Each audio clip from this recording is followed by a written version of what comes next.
بسم الله الرحمن الرحیم. بیا هم ټولو لیدونکو ته ښه راغلاست وایم. هیله ده چې روغ او جوړ به یاست.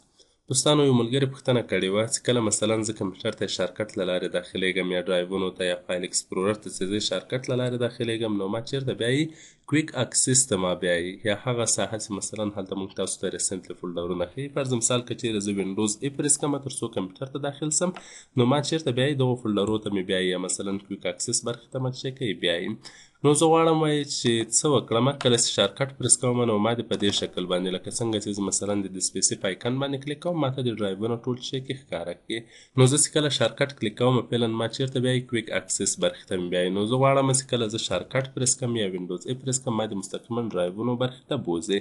یا که چیرې په ټاسک بار باندې دلته په دې فایل ایکسپلورر باندې کلیک کوم، ماته د شی راخلاصوي، هغه د ډرایوونو صفحه دې ما لپاره خلاصوي. نو زه راځم سټارټ مینیو ته، په سټارټ مینیو کې لیکم چې فایل آپشن.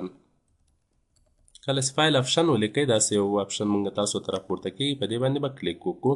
په دې صفحه کې ډېر شیان شته دی، خو فعلا موږ تاسو له نورو سره کار نه لرو، فقط موږ تاسو راځو دلې ورته وایو چې اوپن فایل ایکسپلورر 2. فعلا کویک اکسس ده، یعنې کله چې زه شارکټ پریس کوم هغه څه کوي کویک اکسس برخه ماته اوپن کوي. خو زه ورته وایم چې چیرته راته خلاص که د سپیسي. کله چې دا کلیک کوم اپلای کوم اوکې کوم، اوس که زه شارکټ پریس کوم نو مستقیما به ماته څه کوي د ډرایوونو برخه به ماته خلاصوي یا مستقیما به ما ډرایوونو ته بیایي. یا که چیرې ټاسک بار ته راسم په دې باندې زه کلیک وکړم دا فایل ایکسپلورر باندې، نو ماته هغه کویک اکسس فولډر نه خلاصوي، مستقیما د ډرایوونو برخه موږ ته خلاصوي. نو دا دوستانو دا یو وړوکی تخنیک چې موږ څنګه کولی شو مستقیما د شارکټ په واسطه باندې ډرایوونو برخې ته لاسرسی پیدا کړو.